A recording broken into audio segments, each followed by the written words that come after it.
everyone, welcome back to Vickie's Country Home. Today I'm going to be trying out a new product and I thought I'd show you what it's like, and this is all new to me. Azure Standard sent me some samples and asked me to try them out. Okay. They sent me a whole bunch of different carob, and they sent me both the baking buttons and bars to taste. And there's naturally sweet, pure unsweetened, and cool mint.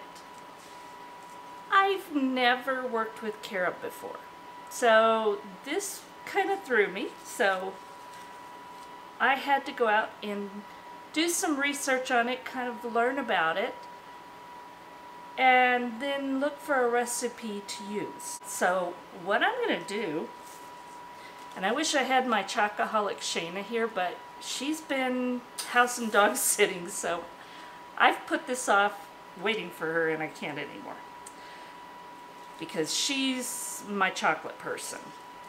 So what I'm going to do is I'm going to open up these bars and take a taste. And we're going to see what each is like before I decide how to use this recipe. So this one is the naturally sweet. And I'm just going to take a little piece off. I don't need very much.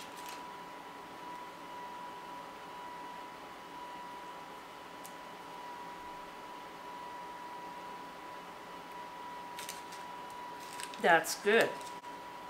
And it tastes pretty good. It's not as sweet maybe as a milk chocolate bar. A little bit less sweet, but kind of similar. Now this one is the pure unsweetened.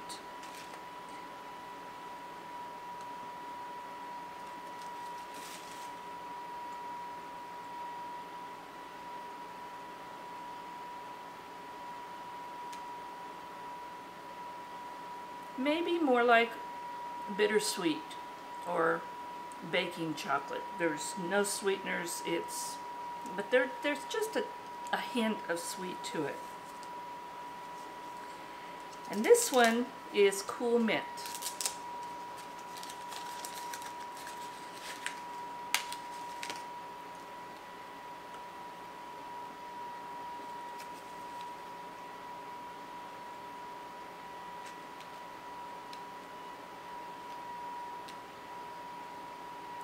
And that's good too. None of them are overly sweet.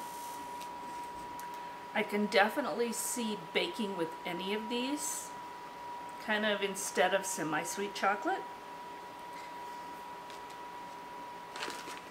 So for the recipe that I'm going to make, I think I'm going to go with the naturally sweet one.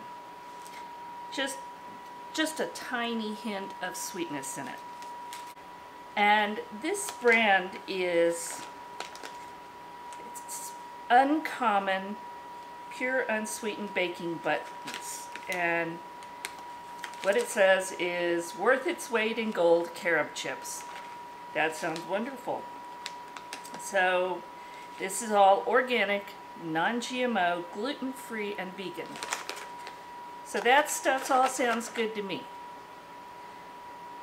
And did you know that ancient Romans used carob seeds to measure the purity of gold? How rich is that?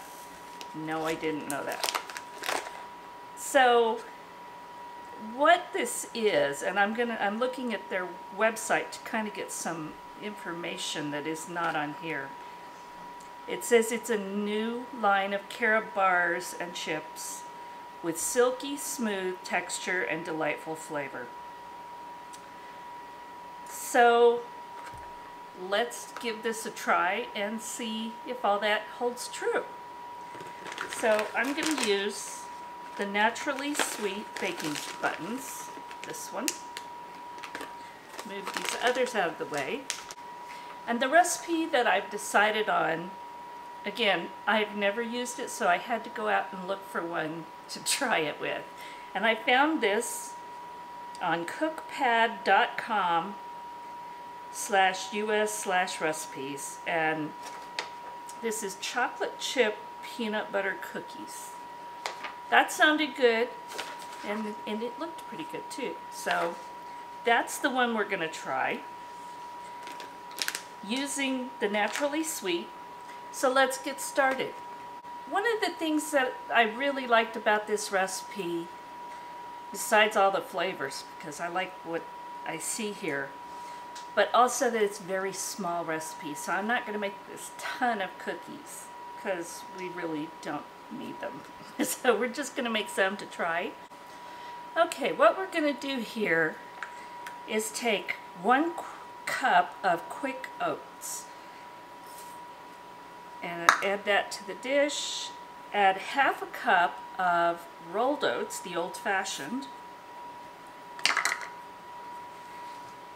And the recipe calls for 1/4 cup of almond flour. I don't have it, I thought I did. So I'm going to start out with slightly less all-purpose flour, but I'll probably use it all since it's such a small amount.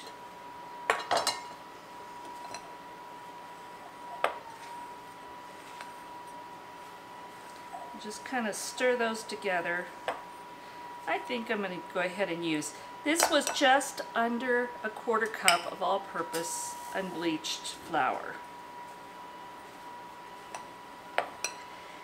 And the recipe also calls for agave syrup, and I have that, but it's not something I really like. So instead of that, I'm substituting 3 tablespoons of Sucanat that I got from Azure Standard also.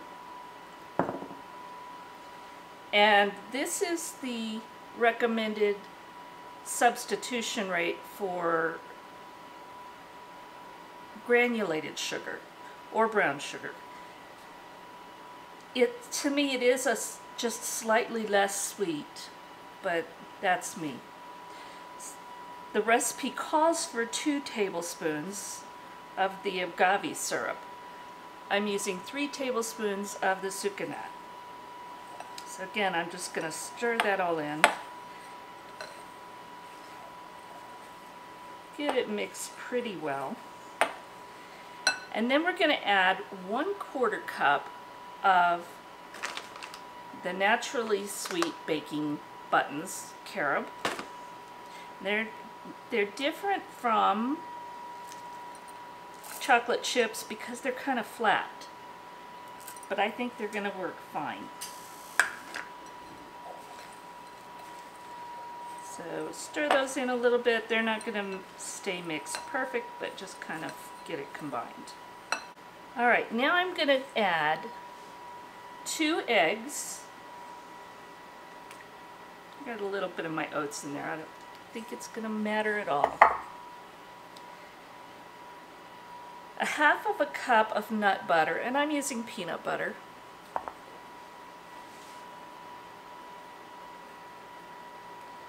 Move these out of the way so you can see what I'm doing.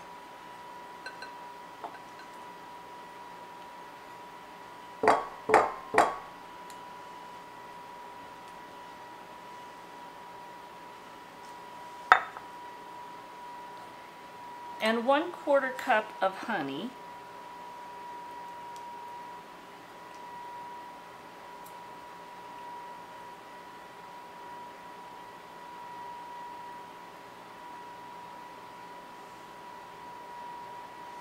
Along with 1 teaspoon of vanilla.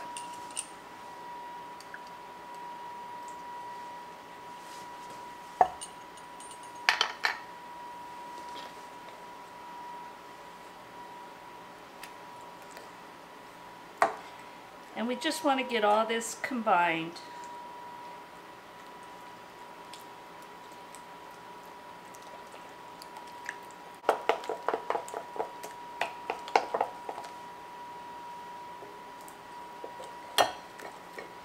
And it's not totally smooth, but it's broken up and pretty much well distributed.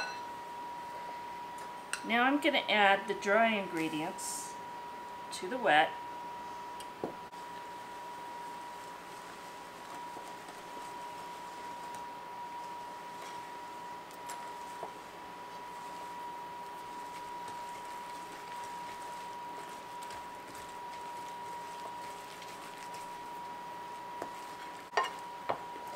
Alright, there is what it looks like.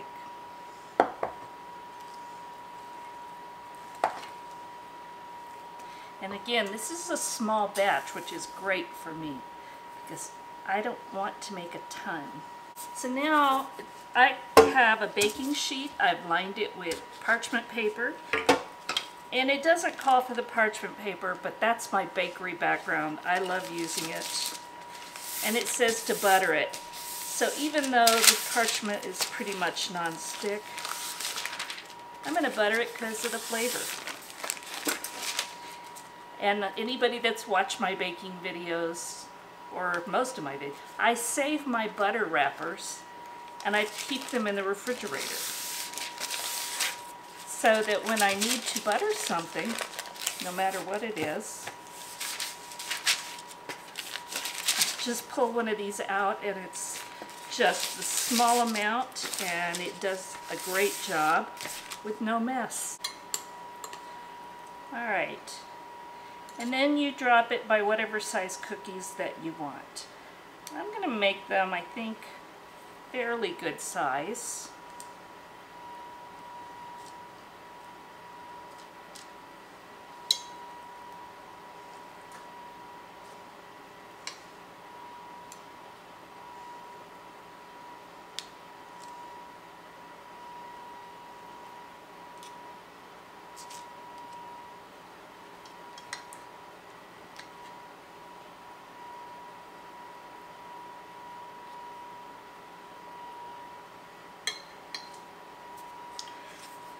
Now I'm just going to finish putting these on baking sheets, and I have my oven preheated to 345 degrees. So I'm going to bake these until they're done. And it doesn't really give a time, so we'll have to see how long it takes. Alright, because of my substitutions, I had to kind of play around with baking times. And this is what I have. I made 4 different versions of it. The first were the large ones that I showed you. And have a nice brown bottom. And they're dry feeling on top. And these are good. They're chewier in the center, so if you like that kind of taste. You can definitely taste the carob in it. And it's very smooth. Different kind of chocolate taste, but it's good. The using all-purpose flour probably caused them to have this texture. So if you can use the almond flour, it's probably better. Although if you have nut allergies, that's out the window. So these were good. My next try was cook, and these were for 17 minutes. My next try were these, and what I did is I laid them down and flattened them some, a much smaller amount. And these I cooked for 9 minutes. And they are good. They are much moister. This one I cooked for another couple minutes, and you just get a slight brown on the bottom. These are probably my favorite. So that was 9. This was about, I think this one went about 12. And this one, I made the same as these, but I cooked these for 15 minutes. Much browner, but not too brown. And this is very similar in texture to this. I can taste the sucanat in them because there's just that little bit of molasses taste. You taste the honey, and you taste the carob. So these were really good. Shayna just got home. The first thing I did is say, come here, you gotta come try these. And she likes them. They're not the same as chocolate, but they're close. So if chocolate's something you shouldn't be having or can't have for whatever reason, I would definitely get the Carob. And Brian is probably going to love the Carob too. So anyway, here it is, and thank you Azure Standard for sending me these to try. I'm going to have to come up with ways to try these other ones also. And I'm sure that Brian and Shayna get to eat the candy bars. I can eat some. I don't need a lot of it. So anyway, I hope you enjoyed this experiment. Thank you for watching, and if you enjoyed it, please give me a thumbs up, subscribe, and share. I'm going to leave links below for Azure Standard, and also if you're interested in this, I'll link to this so that you make it easy for you. God bless, and we'll talk again soon.